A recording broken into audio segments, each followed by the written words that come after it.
Steel slammed against tile and 2 guns came up at the same time. The nurse didn't flinch. She stepped in front of the hospital bed instead, whispering one word into her phone as the footsteps in the hallway got closer. The thugs thought they were finishing a job, until the doors opened and the man they tried to assassinate walked in asking his wife if she was hurt. If this story pulled you in, go ahead and subscribe so you never miss what's ahead. I've got another unforgettable story coming tomorrow. And while you're here, drop a comment and tell me where you're watching from. I love seeing people tuned in from all over the world. Okay, let's get back into it. The sound of steel hitting tile cut through the ER like a blade. Instruments scattered. Blood pressure cuffs swung on their hooks. A nurse gasped. Another grabbed the edge of the counter. Overhead, the lights hummed their fluorescent indifference. And in the bed behind the IV stand, Mateo's monitor spiked once, then flattened into a fragile, stubborn rhythm. Stephanie Brito didn't move. Not when Ray raised the gun. Not when Finn stepped closer. Not when every instinct in that room screamed, "Get down, get back, get out of the way." She felt the ring on her finger smooth, cold, unyielding. The same ring Zeraldo had slipped on 3 years ago in a private ceremony, with no cameras, no witnesses, no trail. And somewhere in the corridor beyond the ER doors, footsteps echoed. Slow, controlled, coming closer. The 2 men pointing guns at her had no idea. They thought they were finishing a job. They were walking into a death sentence. 6 hours earlier, Street Gabriel Medical Center sits in the industrial quarter, wedged between shipping yards and century-old warehouses that smell like rust and seawater. It's not the kind of hospital that makes the news unless something goes catastrophically wrong. The paint peels in the stairwells. The elevators groan. The ER waiting room has chairs older than most of the staff, but it runs. And Stephanie Brito had been keeping it running one shift, one crisis, one saved life at a time, for longer than most people lasted in a place like this. She started her mornings the same way every time. 4th floor, break room, window facing east. Espresso from the Italian cafe, 2 blocks over the good stuff, dense and bitter and perfect. She'd watch the cranes pivot over the docks, the ships inching toward harbor, the sun crawling up from the waterline and setting the city on fire. 15 minutes of peace. Then scrubs, badge, shift. No one asked about her life outside these walls. No one knew the man she'd married. And no one ever followed her home. At 6:47 a.m., Stephanie clipped her badge to her scrub pocket and headed downstairs. The ER smelled like every ER she'd ever worked in. Antiseptic, coffee, fear. The night shift was wrapping up tired faces, stained scrubs, the particular exhaustion that comes from holding people together when they're falling apart. Quiet night? Stephanie asked Dr. Patel as he scribbled notes at the nurse's station. 3 overdoses, 1 MVA, guy with a fishing hook in his hand. He didn't look up. Your problem now. She smiled. Thanks. Oh, and we've got a GSW coming in. No name. Private transport. Should be here in 10. Stephanie's hand stilled on her coffee cup. GSW? Gunshot wound. Side entry. Stable but needs surgery. Patel finally looked up. You okay? Fine. She set the cup down carefully. I'll prep trauma too. The gurney came through the ambulance bay doors at 7:03 a.m. No sirens. No paramedics. Just 2 men in black jackets wheeling a patient covered in blankets.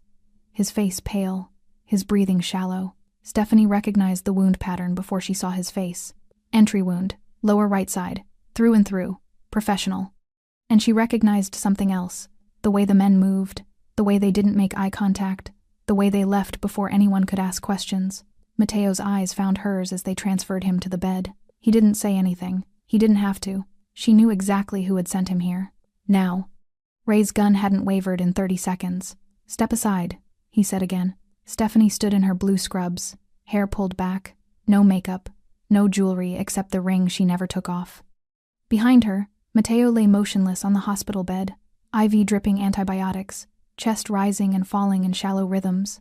The surgical tray she'd been organizing lay scattered across the floor, forceps, gauze, a scalpel glinting under the fluorescent lights. 4 other medical staff stood frozen behind cabinets and counters. Dr. Patel, 2 nurses, an intern who'd started last month, all of them staring, all of them silent. I said move. Ray's voice was steady, practiced. He wore a black hoodie, face partially obscured, but his eyes were visible, cold, certain. Finn stood to his left, gun raised but hands less steady. Younger. Newer to this. Stephanie looked at Ray without blinking. No. The word landed like a stone in still water. Ray's jaw tightened. You don't know who you're protecting. Oh. Stephanie's voice was calm, almost gentle. I do. Finn glanced at Ray, confused. Ray stepped closer. Then you know what happens if you don't move. You fire that gun in here, Stephanie said quietly. And you won't leave this building. You think hospital security scares me? No. Her eyes didn't leave his. I don't. Something in her tone made Finn hesitate. Ray didn't. Last chance. Stephanie reached into her pocket. Both guns swung toward her. She pulled out her phone, unlocked it with her thumb, typed one word, visitors, and pressed send. The footsteps in the hallway stopped. For 3 seconds, there was only silence. The hum of the lights, the beep of Mateo's monitor, the distant sound of someone paging a doctor over the intercom. Then the footsteps resumed, slower, closer. Ray heard them first. His eyes flicked toward the corridor, then back to Stephanie, then back to the corridor. Finn's gun hand started to shake. Who's coming? Ray demanded. Stephanie didn't answer. She didn't need to. The double doors to the ER pushed open, and Zeraldo Brito walked in. He wore a black tailored suit, no tie, the collar open enough to show the tattoos that ran up his neck and disappeared beneath the fabric. Dark hair slicked back, hands relaxed at his sides, no weapon visible. He didn't need one. He moved like water, controlled, inevitable. His eyes found Stephanie first. Are you hurt? His voice was low, calm. She shook her head once. Only then did he look at the guns. Ray's hand trembled. Finn lowered his weapon slightly, instinct overriding orders. Zeraldo closed the distance in 4 steps. His hand moved so fast Ray didn't see it coming. Wrist twisted. Gun dropped. Knee to the ribs. Ray hit the floor gasping. Finn swung his gun toward Zeraldo, too slow, too uncertain, too late. Zeraldo caught his wrist mid-swing, twisted, and drove him into the wall with one hand. The gun clattered across the tile and skidded to a stop near the nurse's station. No shots fired. No chaos. Just efficiency. Brutal. Controlled. Absolute. The entire room stood frozen. Dr. Patel stared. The intern's mouth hung open. Stephanie didn't look surprised. She turned back to Mateo's monitor, checked his vitals, adjusted the IV drip. Like nothing had happened. Zeraldo knelt beside Ray, who was still gasping for air on the floor. He leaned close, spoke quietly enough that only Ray could hear. You came to my wife's hospital. You aimed a gun at my wife. Do you understand what that means? Ray's eyes went wide. Understanding hit him like ice water. He'd walked into something he couldn't survive. Zeraldo stood, looked at Finn, still pinned against the wall. Same question. Finn nodded frantically. Footsteps echoed from the ambulance bay. 3 men in dark suits entered. No badges. No uniforms. They moved with the same controlled precision as Zeraldo. He gestured once. They hauled Ray and Finn to their feet and walked them toward the exit. No one stopped them. No one called security. No one said a word. Zeraldo turned back to Stephanie. She was reading Mateo's chart. Completely focused. Completely calm. He walked to her side, stood close enough that his shoulder brushed hers. I'll handle this, he said quietly. I know. No one will come here again. I know. He looked at her for a long moment. Then at the ring on her finger.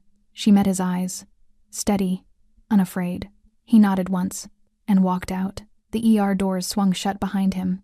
Silence settled like dust. Dr. Patel finally found his voice. Who? Was that? Stephanie didn't look up from the chart.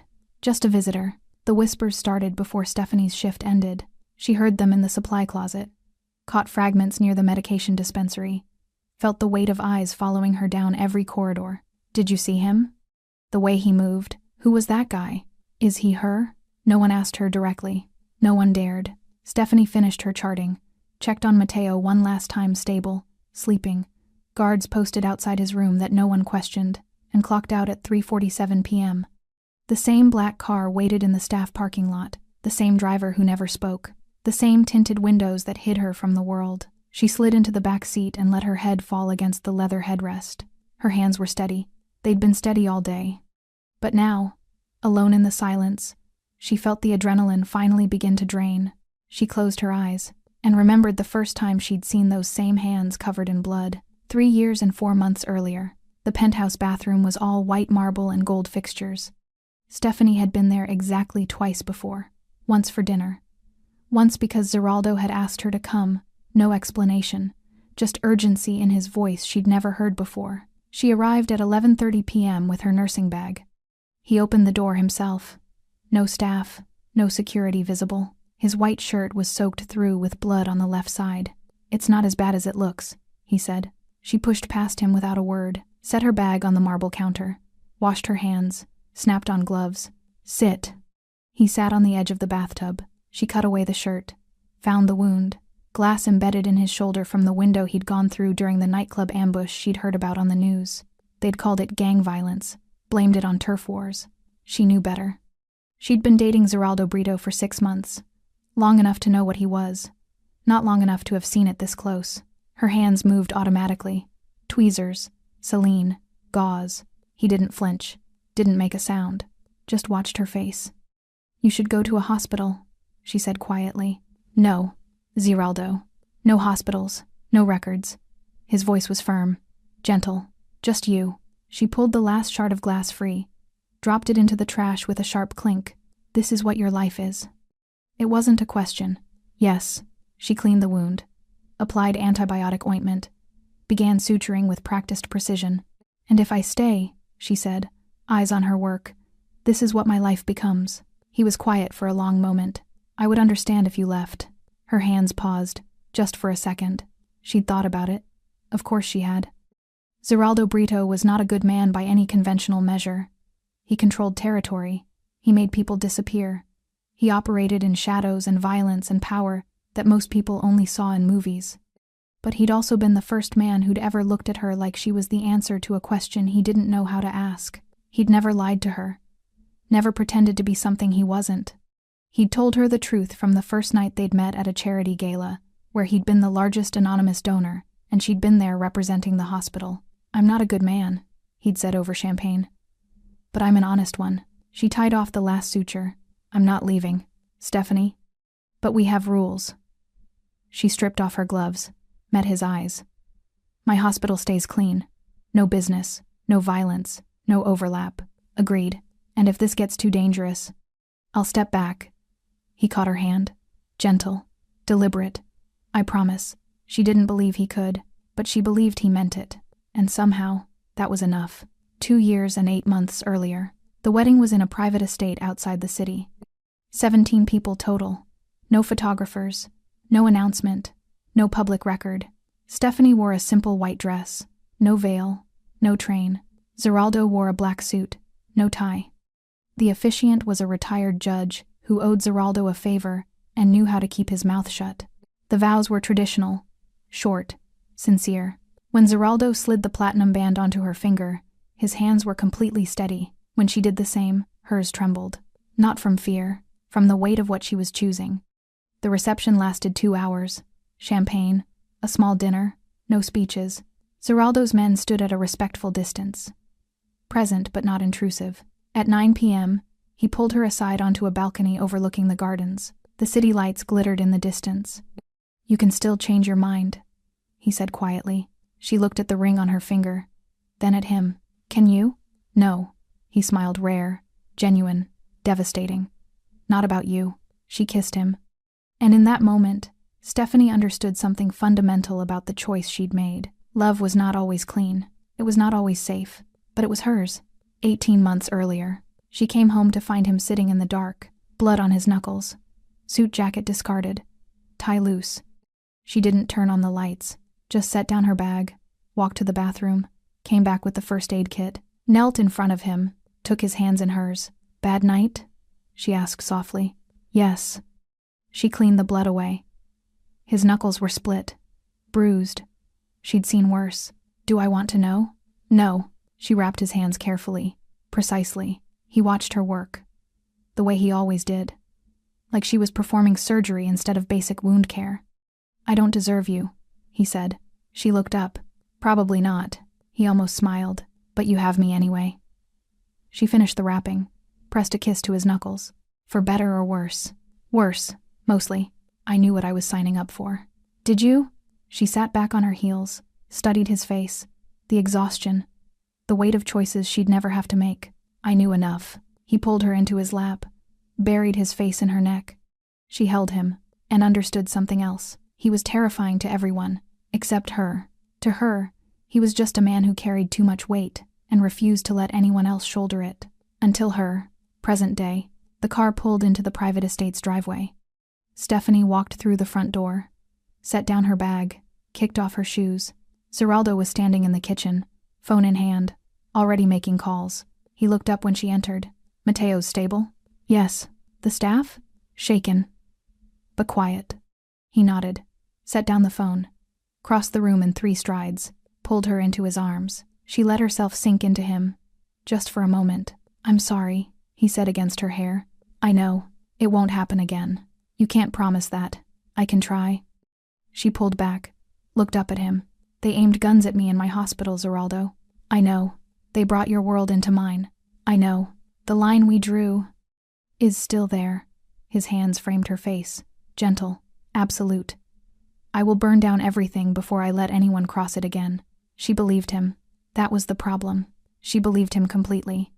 And part of her, the part that had chosen him 3 years ago in a bathroom with glass shards and blood, wasn't even sorry. 4 days earlier, the meeting was supposed to be neutral ground.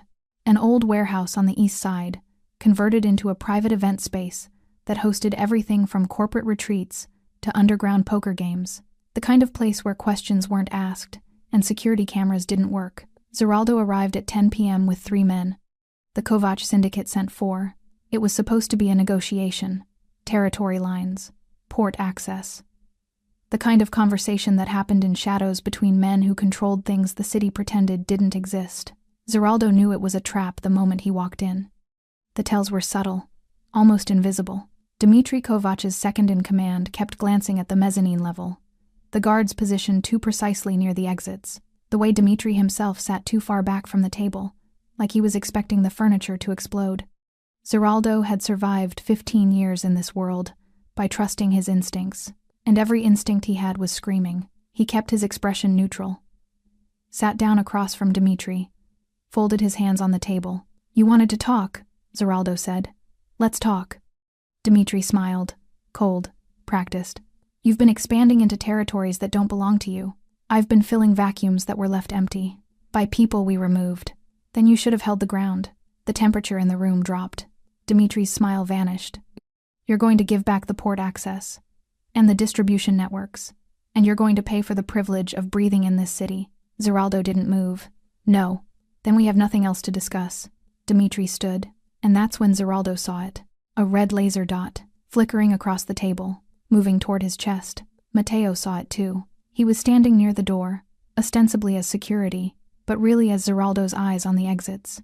He'd been with Zeraldo for 7 years, loyal, observant, smart enough to know when something was wrong. The laser dot appeared on the mezzanine railing. Matteo's eyes tracked up, saw the rifle barrel, saw the shooter adjusting position. He had maybe 2 seconds. He lunged forward. Down! The first shot punched through the air where Zeraldo's head had been half a second earlier. The second shot hit the table and sent splinters flying. The third shot caught Matteo in the side as he tackled Zeraldo behind a steel support column. Chaos erupted. Zeraldo's men returned fire. Dmitry's guards pulled weapons. The mezzanine shooter repositioned. And through it all, Zeraldo's mind worked with cold, mechanical precision. This wasn't just a hit. This was a decapitation. Matteo was bleeding against him, hand pressed to his side, breath coming in sharp gasps. I'm fine, Matteo gritted out. Go. Not without you. Zeraldo. Not without you. Another shot sparked off the column. Zeraldo pulled Matteo to his feet, hauled him toward the service corridor he'd clocked when they'd first arrived. Always have an exit. Always have a backup. Always assume betrayal. His men provided covering fire. One went down, then another. Zeraldo dragged Matteo through the corridor door and slammed it shut. Found the emergency exit. Kicked it open. The alley was dark, empty. A car waited at the far end. Not his car. A different one. The driver's window rolled down. A woman Zeraldo had never seen before leaned out. Get in, now. Matteo stumbled. Zeraldo caught him. Who are you? Someone who doesn't want you dead. She gestured urgently. They have the street blocked both ways. This is your only window. Zeraldo made the calculation in 2 seconds. Unknown variable versus certain death. He shoved Matteo into the back seat and climbed in after him. The The car was moving before the door even closed. The driver navigated side streets with practiced precision. No GPS, no hesitation. She knew exactly where she was going. Zeraldo kept pressure on Mateo's wound. The blood was soaking through his shirt. Too much, too fast. Hospital, Zeraldo said. They'll be watching hospitals. He's bleeding out. I know a place. The woman's eyes met his in the rearview mirror. Private clinic. No questions. No. Zeraldo's voice was absolute. Street Gabriel Medical Center. That's suicide. Street Gabriel, East Entrance. 10 minutes. Something in his tone made her stop arguing. She changed course. Mateo's breathing was getting shallow. Stay with me, Zeraldo said quietly. Shouldn't have. Pushed you. You saved my life. That's the job. No. Zeraldo's hand pressed harder on the wound. That was loyalty, and I don't forget loyalty. Mateo tried to smile. Failed. Your wife. Gonna kill me. For bleeding. In her hospital. She'll save you first. Kill you later. This time Mateo did smile. Then his eyes started to close. Mateo, look at me. His eyes fluttered open. You stay awake. You understand? You stay with me until we get there. Trying. Try harder. They arrived at St. Gabriel at 10:47 p.m. The driver pulled up to the east entrance. Emergency access. Staff only. Zeraldo didn't question how she knew. He pulled Mateo out of the car. The woman helped support his other side. You're sure about this? She asked. Yes. They'll come looking. Let them. She studied his face. Saw something there that made her nod. Good luck. She got back in the car and disappeared into the night. Zeraldo never saw her again. Never learned her name. Never knew why she'd been there. Some mysteries, he decided, weren't worth solving. The ER doors opened. A nurse he didn't recognize looked up, saw the blood, grabbed a gurney. GSW, right side, through and through, Zeraldo said with clinical precision. Name? No name. No records. Private transport. The nurse hesitated. Zeraldo pulled out a roll of cash, set it on the counter. This pays for silence, not just treatment. She looked at the money, then at Mateo, who was barely conscious. She made the choice every nurse makes when faced with impossible decisions. Save the life in front of you. Deal with questions later. Trauma too, she said. Move. They wheeled Mateo through the corridor. Zeraldo stayed close. His phone buzzed. Messages flooding in. 2 men down. Dimitri's crew scattered. Shooter escaped. Buildings clear. He typed one response. Find out who paid Dimitri. I want names by morning. Then he typed a second message. To the only person he trusted completely. Need you. St. Gabriel. East Wing. GSW. Don't ask questions yet. The response came in 30 seconds. I'm here. Trauma too? Yes. I'll handle it. Stephanie appeared in the doorway 6 minutes later. She took one look at Mateo, then at Zeraldo. Her expression didn't change. Out, she said to the other nurse. Dr. Patel said, I've got this. Out. The nurse left. Stephanie washed her hands, snapped on gloves, began assessing the wound with practiced efficiency. Through and through. Missed major organs. Lucky. Can you save him? Yes. She didn't look up. Can you tell me who shot him? Not yet. Can you tell me if they'll come here? Zeraldo was quiet. She finally looked at him, saw the answer in his eyes. Zeraldo. I'll have men outside. Discreet. No one will know he's here. You promised. I know what I promised. His voice was raw. Honest. And I'm breaking it. Because he saved my life. And I won't let him die for it. Stephanie looked at Mateo. At the wound. At the blood. At the choice in front of her. The line they'd drawn. And the man she'd married. She made her decision. Fine. But this never happens again. It won't. You can't know that. I can try. She returned to work. Prepping for surgery. Moving with the calm precision that had first made him fall in love with her. Zeraldo watched her save another life.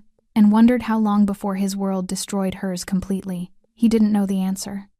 But 4 days later, when 2 men with guns walked into her hospital, he would find out exactly what happened when someone crossed the only line he'd ever actually cared about. Day 1 after the attempt, Stephanie performed the surgery at 2:17 a.m. with Dr. Patel assisting. No one asked questions. Not about the patient's name listed as John Doe in the system. Not about the cash that appeared in the hospital's discretionary fund the next morning. Not about the 2 men in expensive suits who took up position in the hallway outside Trauma 2 and didn't leave. Street Gabriel Medical Center had been serving the industrial quarter for 43 years. It had learned, long ago, that some questions were better left unasked. Stephanie extracted the bullet fragments, repaired the damaged tissue, closed the wound in neat, precise sutures that would heal clean. Matteo survived, and when she finally stripped off her gloves at 4:38 a.m., Zeraldo was still waiting. He stood when she emerged from the OR. "He'll live," she said quietly. The relief in his eyes was immediate. Raw. "Thank you." "Don't thank me." She pulled off her surgical cap. Her hair fell loose around her shoulders. "This can't happen again, Zeraldo." "I know. I mean it. You brought this here, to my hospital. I had no choice. There's always a choice." Her voice was firm, not angry, just absolutely certain. "And you chose to cross the line we drew." He didn't argue, couldn't argue. She was right. "What do you need from me?" he asked. "Security, discreet, no uniforms, no weapons visible. And the moment Matteo can be moved safely, he disappears. Done. And you need to find out who did this. Already working on it." She studied his face. The exhaustion, the controlled violence simmering just beneath the surface. "Be careful," she said softly. "I'm always careful." "No, you're always strategic. There's a difference." She kissed his cheek, brief, gentle, then walked away to finish her shift, left him standing in the hallway with the weight of everything he'd brought into her world. Day 2. Zeraldo didn't sleep. He made calls, pulled strings, applied pressure in all the places pressure worked best. By noon, he had a name: Gregor Sidorov, a broker, a facilitator, the kind of man who arranged things for people who wanted their hands to stay clean. Dmitry Kovac had paid him $60,000 to coordinate the assassination, but Dmitry was small-time, mid-level. He didn't have the resources or the nerve to move against Zeraldo without backing. Someone bigger had ordered it. Someone with reach. Someone who wanted Zeraldo gone badly enough to risk open war. Zeraldo sat in his estate office, city skyline visible through floor-to-ceiling windows, and played the chess game 3 moves ahead. Who benefits from my death? Who's been quietly consolidating while I've been expanding? Who has the connections to hire Sidorov and the ambition to gamble on a public hit? The answer came to him at 3:47 p.m. Alexei Reznik. Russian syndicate. Old money. Careful operations.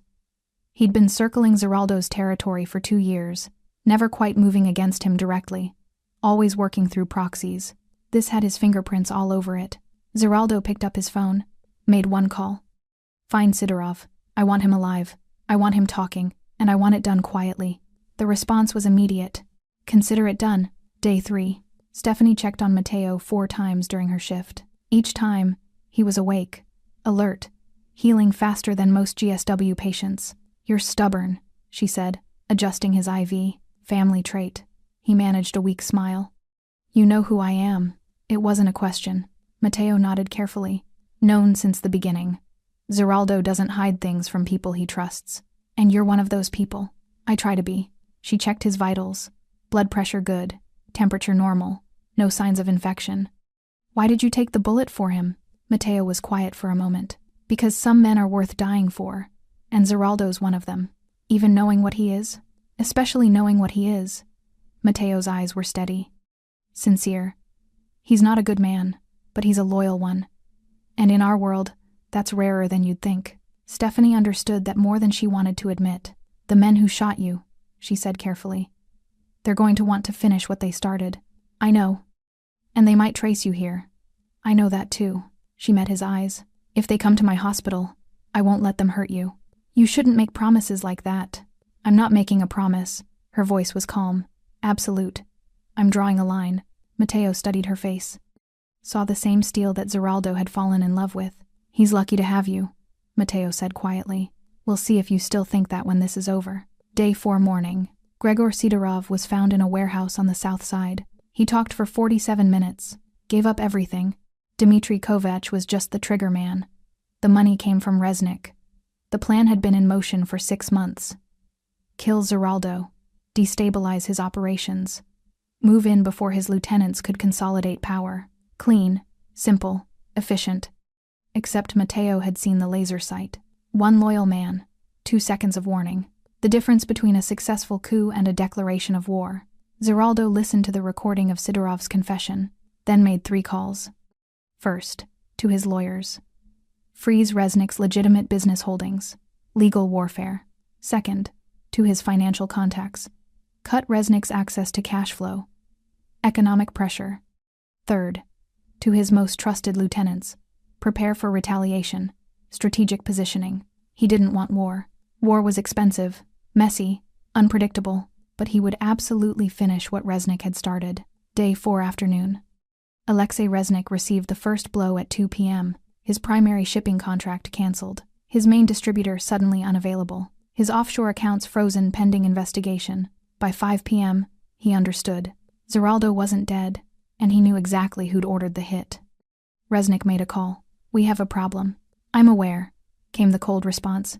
"He's moving against us. Fast. Then move faster. He has the survivor, the one who warned him. If he talks, then make sure he doesn't. He's in a hospital, protected. I don't care if he's in a fortress. Find him. Finish this." The line went dead. Resnick stared at his phone, then made another call. "I need a team. 2 men. Hospital job. St. Gabriel Medical Center. There's a GSW patient. No name. Trauma wing. I need him gone." "When?" "Tonight. It'll cost extra. I don't care what it costs. Just get it done." Day 4 evening. Stephanie felt it before she saw it. The shift in atmosphere. The way the security guard Zeraldo had posted suddenly went on alert. The way her phone buzzed with a message at 6:47 p.m. "They know where Mateo is. Team inbound. Stay away from Trauma 2. She stared at the message, then at the hallway leading to Trauma 2. Then at the phone again. She typed back, "No." The response was immediate. "Stephanie, please. This is my hospital, my patient, my line. I'm handling this. Stay out of it. Zeraldo. I'm not leaving." 3 dots appeared, disappeared, appeared again. Finally, "Then I'm coming to you." She pocketed her phone, walked to Trauma 2, checked on Mateo one more time. "Company coming?" he asked quietly. "Maybe. You should go." "Not a chance. Stephanie. Rest. Save your strength." She walked out to the nurse's station, organized her supplies, checked her equipment, and waited. The line had been drawn 3 years ago. Tonight, someone was going to try to cross it, and they were about to learn exactly what happened when you threatened something Stephanie Brito had decided to protect. She touched the ring on her finger. Steady, calm, ready. 2 men in black hoodies entered the hospital at 7:23 p.m.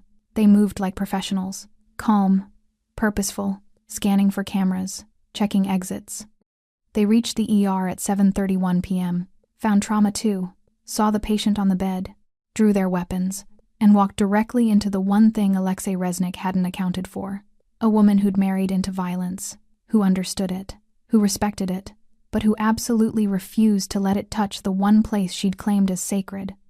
Stephanie Brito stepped between the guns and the hospital bed, and everything that happened next became inevitable. The surgical tray hit the floor at 7:33 p.m.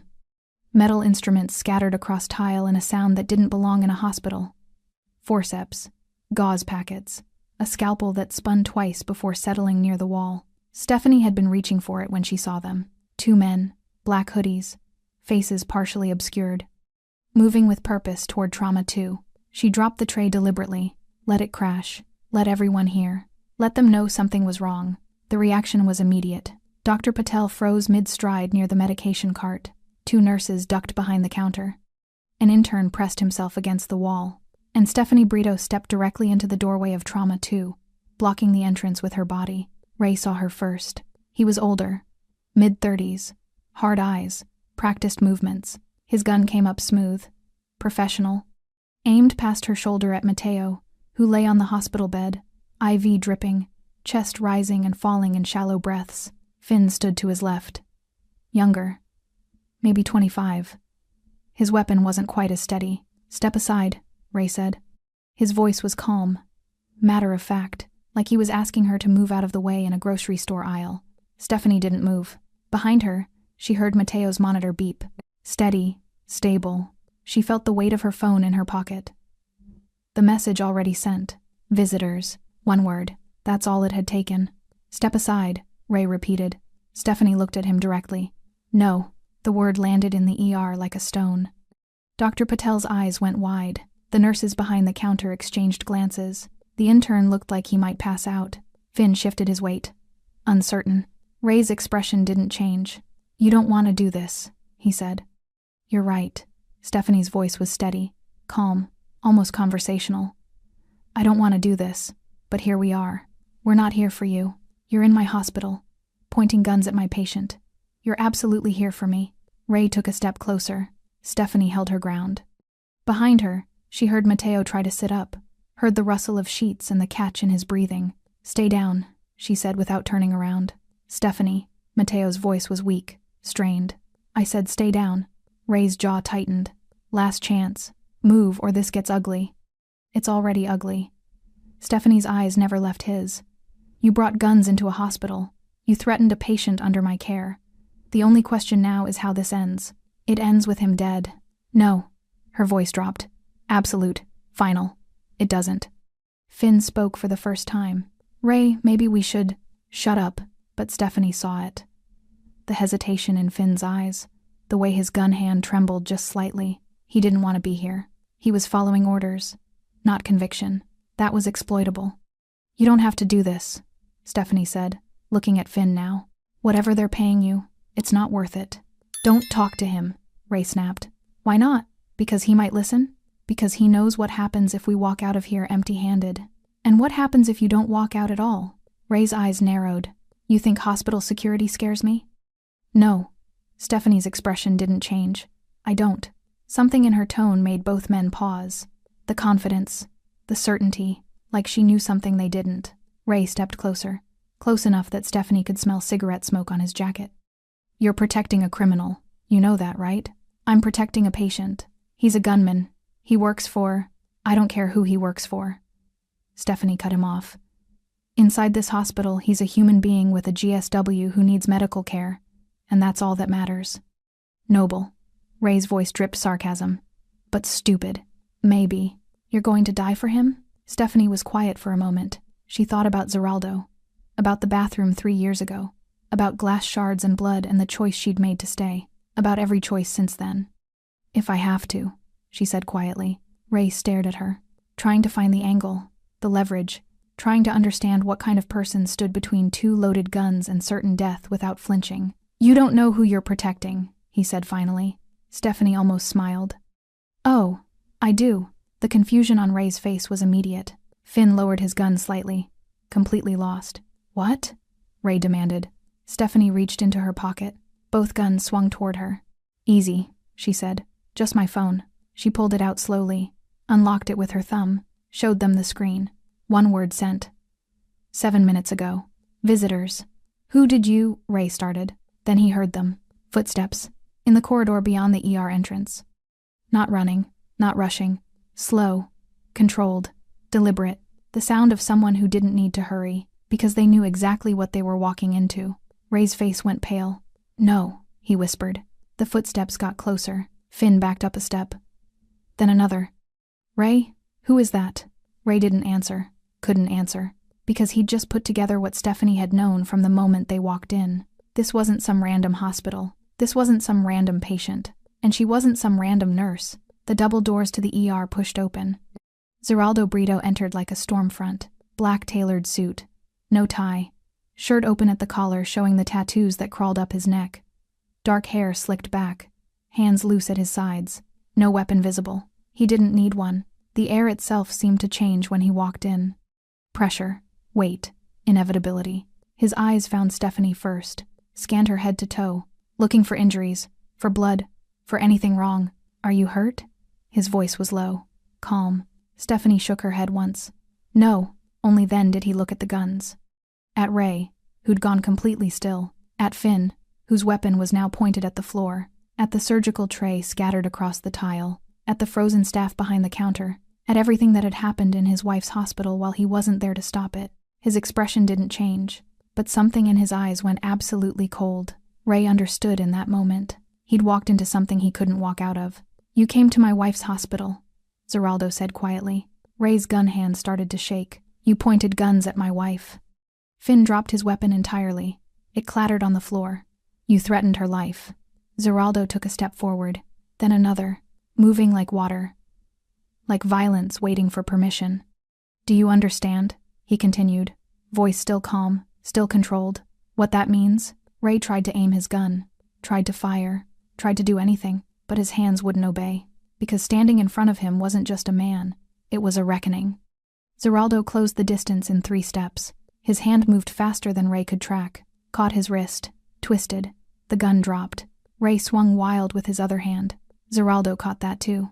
Drove his knee into Ray's ribs with surgical precision. Ray gasped, dropped. Finn tried to run. Made it 2 steps. Zeraldo was faster, grabbed him by the jacket, slammed him against the wall hard enough to crack the plaster, held him there with one hand. "Please," Finn started. "Who sent you?" "I don't." Zeraldo's hand tightened. "Who sent you?" "Resnick! Alexei Resnick!" Zeraldo nodded once, released him. Finn collapsed to the floor next to Ray. Both men lay there, breathing hard, bleeding slightly, alive, but only because Zeraldo wanted them that way. The ER was completely silent. Dr. Patel stared in shock. The nurses hadn't moved.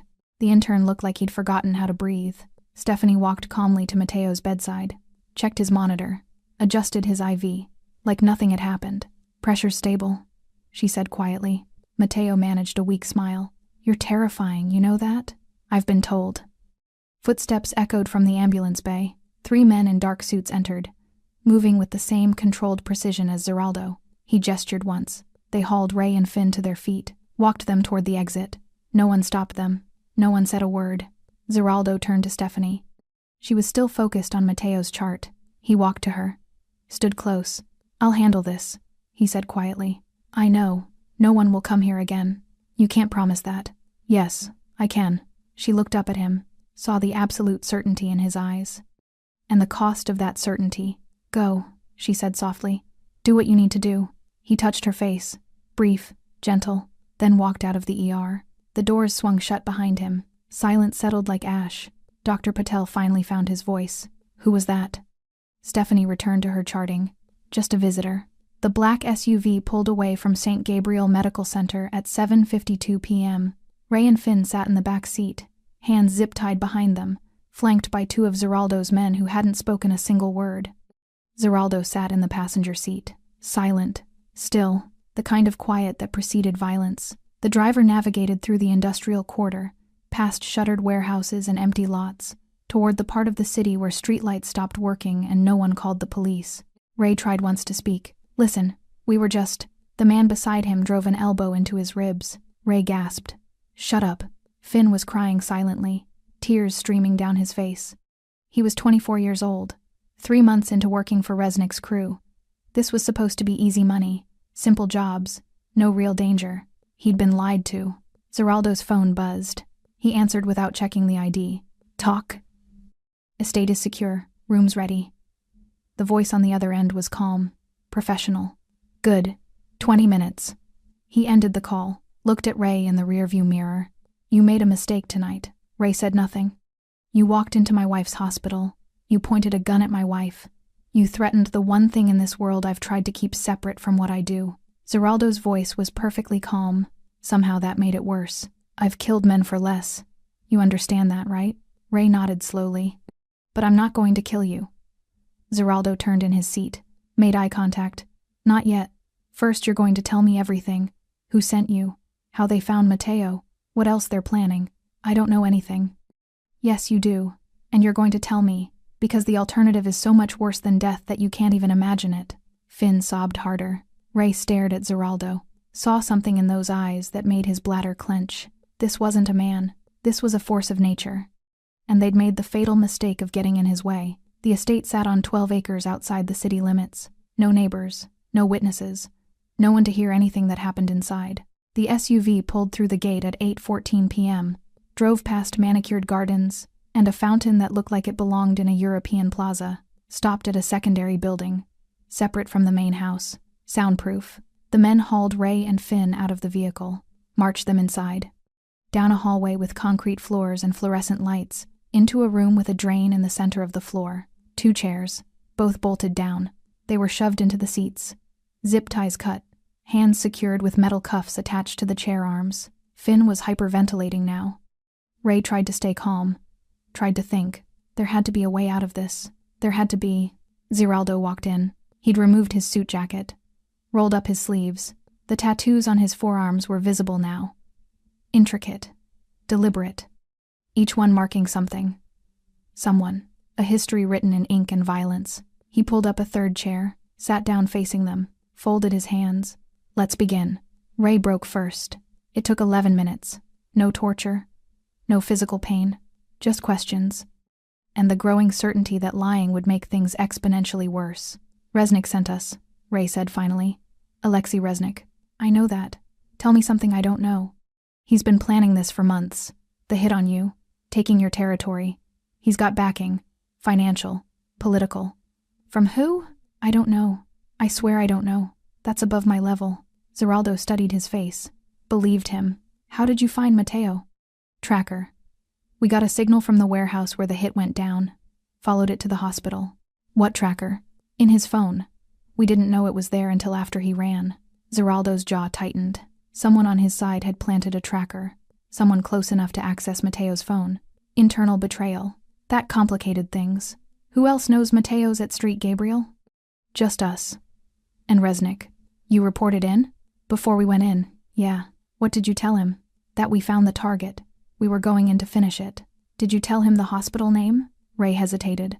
Zeraldo leaned forward. Did you tell him? Yes.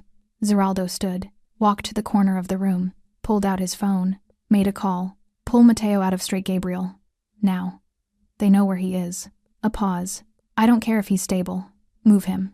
Private location. No records. Another pause. And double security on Stephanie. If anyone even looks at her wrong, I want to know about it. He ended the call, turned back to Ray and Finn. What else? Finn told them about the financial operation. How Resnick had been systematically undermining Zeraldo's legitimate businesses, shell companies, frozen assets, legal challenges designed to bleed resources. The assassination was supposed to be the final blow. Remove Zeraldo. Chaos follows. Resnick sweeps in and consolidates everything. Clean. Efficient. Except it hadn't worked. He's going to try again, Finn said through tears. He has to. He's already committed. If he backs down now, he looks weak. And in this world, weakness is death, Zeraldo finished. I know. He paced the room, processing, calculating. Resnick had made this personal. Not just business, not just territory. He'd sent men to Stephanie's hospital. He'd crossed the one line Zeraldo had made absolutely clear. That changed everything.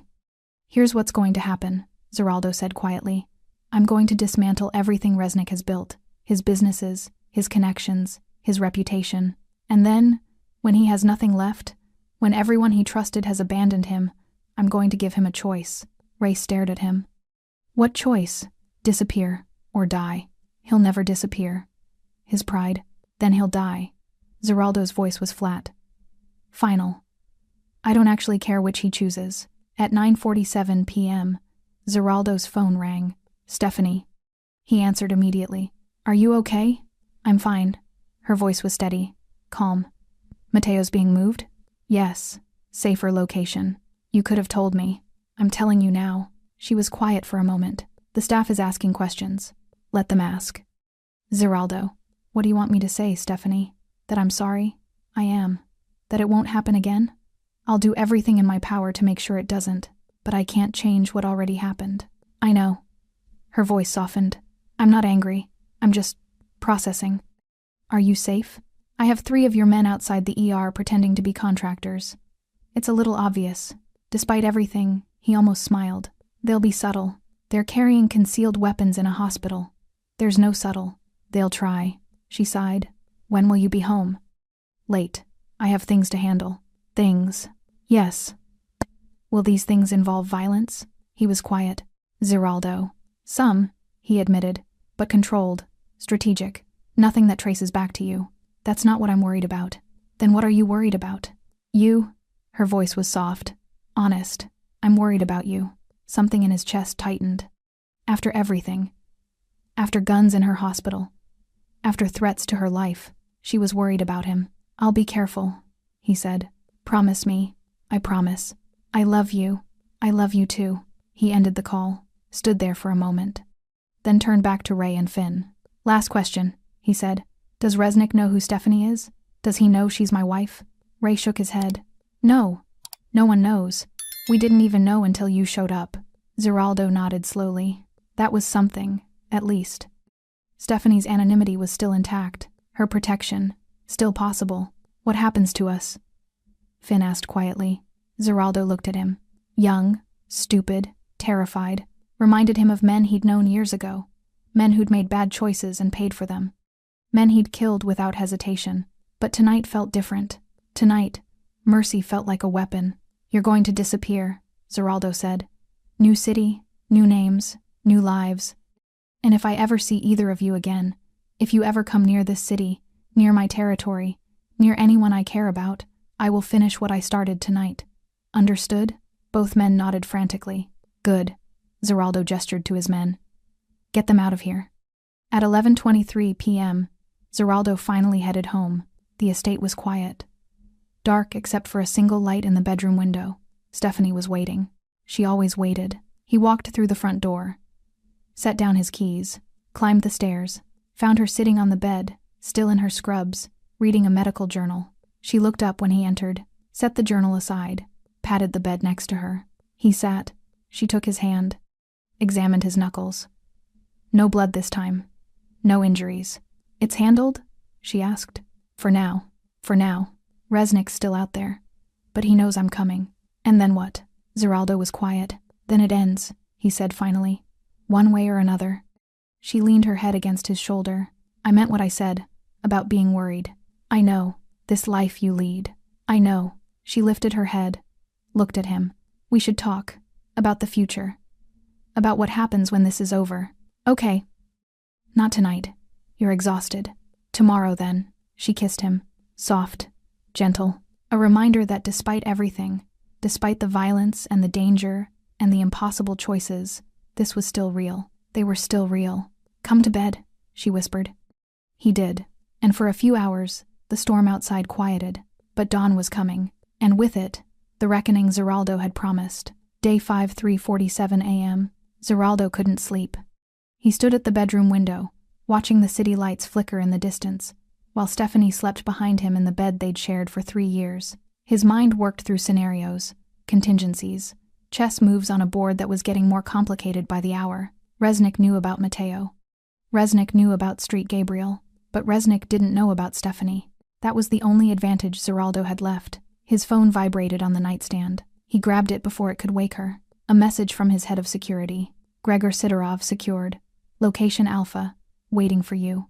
Zeraldo typed back. On my way. He dressed quietly.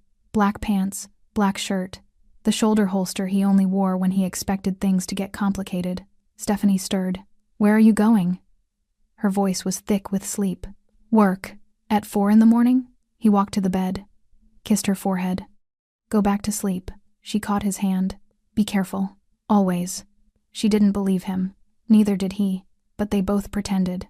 Location, Alpha, 4:31 a.m. The abandoned factory on the waterfront had served many purposes over the years. Legitimate business. Storage facility. Meeting ground for transactions that couldn't happen in daylight. Now it was an interrogation room. Gregor Sidorov sat in a metal chair in the center of the empty warehouse floor, hands zip-tied behind his back, face bruised, lip split. He'd resisted when they'd grabbed him outside his apartment, fought hard enough to break one man's nose before 3 others subdued him. He was a survivor, a professional, but professionals broke just like everyone else. It just took longer. Zeraldo walked across the concrete floor, his footsteps echoing in the cavernous space. 2 of his men stood in the shadows, silent, watching. Sidorov looked up. Blood trickled from the corner of his mouth. Zeraldo Brito. His accent was thick, Eastern European. I wondered when you'd come. You knew I would. Men like you always do. Sidorov tried to smile. Failed. You want information. Yes. And if I give it to you, what? You let me go? Maybe. You're lying. Probably. Zeraldo pulled up a chair, sat down facing him. But you'll talk anyway. The only question is how long it takes. Sidorov studied him, calculating, measuring, looking for weakness. He wouldn't find any. You sent Ray and Finn to my wife's hospital, Zeraldo said quietly. I don't know what you're talking about. Yes, you do. You arranged the team, you gave them the location, you told them where to find Mateo. Sidorov said nothing. Zeraldo leaned forward. They pointed guns at my wife, Gregor. Do you understand what that means? I don't know your wife. Exactly. You sent armed men to kill someone in a hospital, and you didn't even know who else would be there. You didn't care. It's just business. Ziraldo's hand moved faster than Sidorov could track. Grabbed his throat, squeezed. Not enough to crush. Just enough to make breathing difficult. It stopped being business, Ziraldo said, voice absolutely calm, the moment you involved her. He released him. Sidorov gasped, coughed. Who hired you? Ziraldo asked. Sidorov wiped blood from his mouth with his shoulder. You already know. I want to hear you say it. Alexei Reznik. What did he pay you? 60,000. Half up front, half on completion. And the assassination attempt at the warehouse? I arranged it. Dmitry Kovach was the front man. Reznik provided the financing and the intel. What intel? Sidorov hesitated. Ziraldo waited. Someone on your side, Sidorov said finally. Someone gave Reznik your schedule, your security details, everything he needed to plan the hit. The words hit like ice water. Who? I don't know. Reznik didn't tell me. He just said the source was reliable. Ziraldo stood, paced. Someone inside his organization. Someone he trusted. Someone who'd betrayed him for money, or fear, or ambition.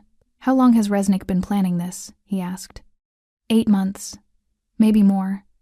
He's been careful, methodical, building resources, making alliances.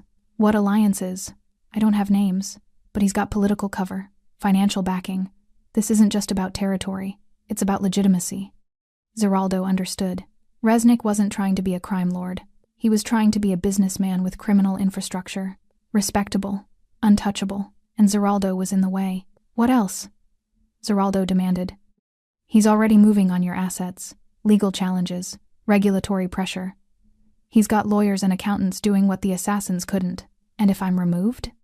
Your operations collapse. Your lieutenants fight for scraps. Reznik sweeps in and consolidates.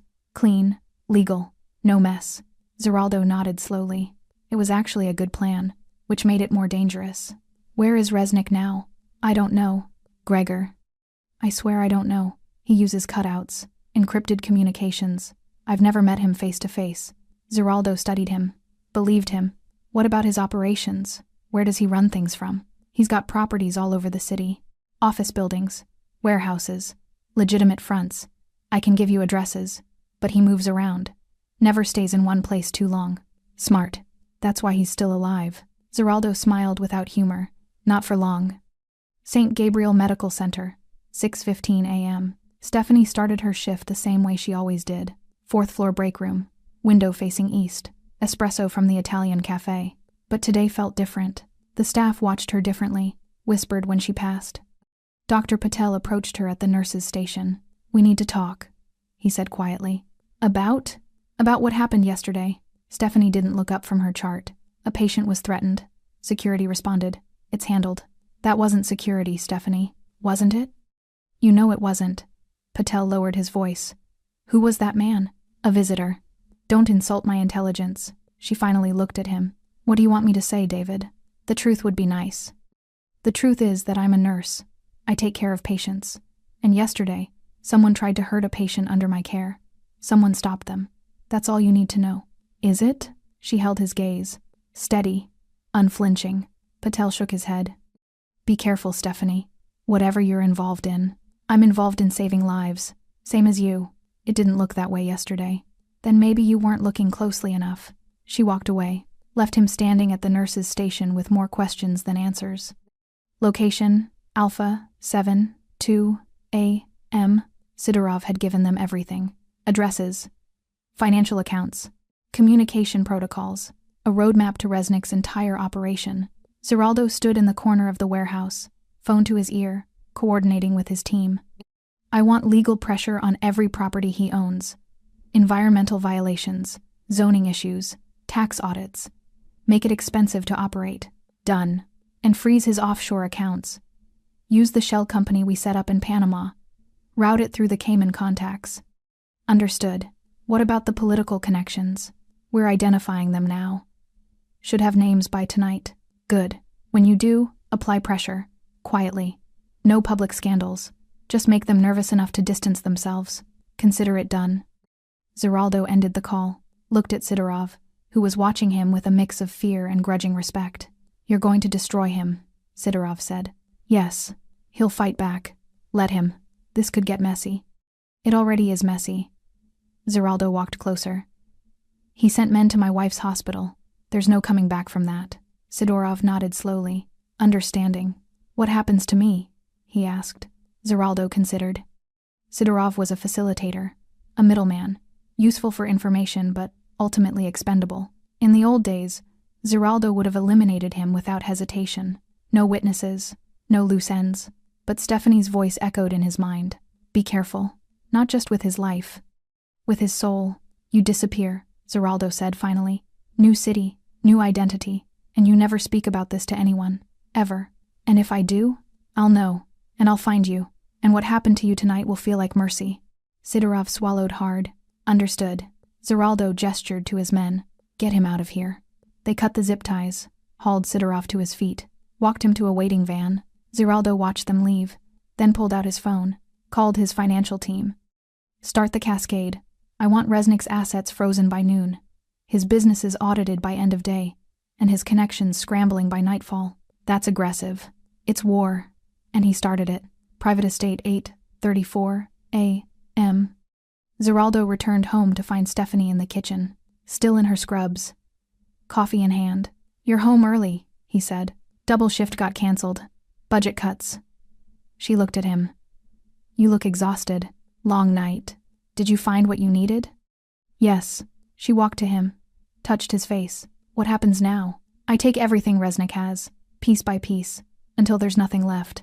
And then he makes a choice. Disappear or die." She was quiet for a long moment. "This is who you are." It wasn't a question. "Yes, and I married you knowing that." "Yes." She kissed him, soft, deliberate. "Then finish it," she whispered. "But come back to me, always." She stepped back. "I'm going to shower. Then sleep. Wake me if the world ends. I will." She walked upstairs, left him standing in the kitchen with the weight of what came next. Zeraldo pulled out his phone, made one final call. "It's time. Execute the plan. Everything we discussed. I want Resnick crippled by end of business today." "Understood." He ended the call. Looked out the window at the city waking up. Somewhere out there, Alexei Resnick was about to learn what happened when you threatened the wrong man's wife. The storm was coming, and Zeraldo Brito was bringing it. 11:47 a.m.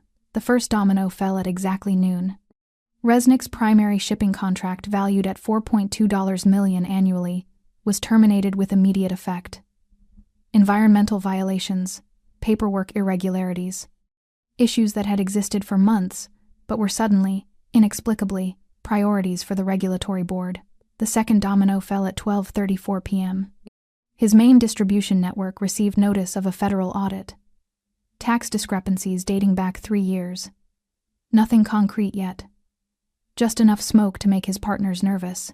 By 1:15 p.m., the third domino tipped. His offshore accounts, the ones hidden behind shell corporations in Panama and the Cayman Islands, were frozen, pending investigation into money laundering allegations. Zeraldo sat in his estate office, watching reports come in on 3 different screens. His phone rang constantly. Updates. Confirmations. Complications. He handled each one with surgical precision. "The warehouse on 5th Street?" he asked. "Condemned. Structural violations." "The restaurant chain? Health department shut down 2 locations. More coming. Political connections?" Senator Mitchell's office returned Resnick's donation. Said they're re-evaluating their donor relationships. Zeraldo allowed himself a small smile. Fear was contagious in political circles. Once one connection broke, others followed. Self-preservation always won. 2:43 p.m. Alexei Resnick stood in his penthouse office, phone pressed to his ear, listening to his lawyer explain why 12 of his businesses were suddenly under investigation. "This isn't coincidence," Resnick said coldly. "No, it's not. Can you stop it?" "Some of it. Maybe. But whoever's orchestrating this has serious resources, political connections, financial leverage we can't match." Resnick ended the call, threw the phone across the room. It shattered against the wall. His second in command, Mikhail, stood near the door. "Brito," Mikhail said quietly. "Obviously. He's moving faster than we anticipated. Because we failed to kill him, and worse, we exposed ourselves." Resnick paced. "Ray and Finn? Haven't reported in. Assumed captured or dead. The hospital patient? Moved. Location unknown. Resnick slammed his fist on the desk. We had one job. Kill one wounded man in a hospital. And we couldn't even manage that. What do you want to do? Resnick was quiet for a long moment. Calculating. Reassessing. Pull back. Consolidate what we can. Protect the core assets. And Brito? We negotiate. Mikhail stared at him. You want to negotiate? After everything? I want to survive. Resnick's voice was cold, pragmatic. And right now, Brito is dismantling everything we've built. We either negotiate or we lose everything. He won't negotiate. Not after we sent men to his wife's hospital. Resnick froze. What did you say? The hospital. St. Gabriel. That's where the patient was. That's where we sent Ray and Finn. I know that. What about his wife? Mikhail pulled out his phone. Showed him a report from one of their informants. Security footage. Grainy. Time-stamped from the night before. A woman in blue scrubs standing between two armed men and a hospital bed. And then Zeraldo Brito walking through the doors. The way he looked at her first. The way he asked if she was hurt. The way he dismantled two armed men in seconds because they'd threatened her. Resnick's face went pale. His wife works there? Apparently. We pointed guns at his wife? Yes. Resnick sat down slowly. We're dead. We can still... No. Resnick's voice was hollow. We're dead. We just don't know it yet. 4:17 p.m. By late afternoon, Resnick had lost 40% of his operational capacity. Warehouses shut down, accounts frozen, partners distancing themselves. The carefully constructed empire he'd built over 15 years was collapsing in real time, and everyone knew who was responsible. Zeraldo Brito, the man who didn't just retaliate, he erased. 6:52 p.m. Zeraldo received the call he'd been waiting for. Unknown number. He answered. Brito. Resnick's voice was tight, controlled. Resnick, we need to talk. No, we don't. I'm willing to negotiate. Territory. Operations. Whatever you want. I want you gone. Silence. Gone where? I don't care. Out of this city. Out of this business. Disappear. And if I refuse? Then I finish what I started. And trust me, Alexei, you don't want that. You can't destroy me completely. I have resources. Had resources. Past tense. Zeraldo's voice was calm. Final. By tomorrow morning you'll have nothing. No money. No properties. No connections. No crew. That's impossible. Is it? Check your accounts. Check your properties. Check your phone. And see how many people are still taking your calls. Zeraldo could hear Resnick breathing heavily on the other end. You have 24 hours, Zeraldo continued. Pack what you can carry. Leave the city. Don't come back. And if I don't, then you'll wish I'd killed you at the warehouse. Zeraldo ended the call, sat back in his chair. The chess game was over. Resnick just hadn't accepted it yet. 8:34 p.m. Stephanie came home to find Zeraldo on the balcony, watching the city. Silent, she walked out to join him. Is it done? She asked. Almost. What happens tomorrow? Resnick disappears. Or he doesn't. Either way, it ends. She took his hand. And after that? He looked at her. Really looked at her. The woman who'd stood between guns and a patient because it was the right thing to do. The woman who'd married him knowing exactly what he was. The woman who deserved better than a life spent waiting for violence to find them. After that, he said quietly, we talk about the future. Okay, a real future. Not this. She squeezed his hand. I'd like that. They stood together as the sun set over the city. Tomorrow would bring resolution, one way or another. But tonight, they had this, each other. And for the first time in days, that felt like enough. Day 6, 7:23 a.m. Alexei Resnick didn't disappear. He made one final mistake. Pride. Instead of running, he tried to consolidate. Called in favors. Reached out to connections who'd already abandoned him. By 9 a.m., Zeraldo knew. By 10 a.m., his team had located Resnick's position. By 11 a.m., it was over. Stephanie was in surgery when Zeraldo's message came through. It's done. Coming home. She didn't ask for details. Didn't need them. She finished the procedure, closed the incision, handed off to recovery, went home. 2:47 p.m. Zeraldo was sitting in the living room when she arrived. Still in the same clothes from this morning. Tired, but calm. She sat down next to him. Tell me, she said quietly. Resnick's gone. Out of the city. Out of the business. He won't be back. You didn't kill him. No. Why not? He was quiet for a moment. Because you asked me to be careful. And I'm trying. She leaned her head against his shoulder. Thank you. They sat in silence for several minutes. Then Stephanie spoke. We need to talk about what happens next. I know. This can't keep happening, Zeraldo. People coming after you. Coming after people close to you. Coming after me. I know. She sat up, looked at him directly. I want children someday. A family. But not like this. Not with armed men showing up at hospitals. Not with violence always one phone call away. I understand. Do you? Because I need to know if you can actually step back. Not just say it. Actually do it. Zeraldo took her hands. 3 years ago, you asked me if I could walk away if things got too dangerous. I said I'd try. I meant it then. I mean it now. Trying isn't enough anymore. I know. He held her gaze. So I'm not going to try. I'm going to do it. What does that mean?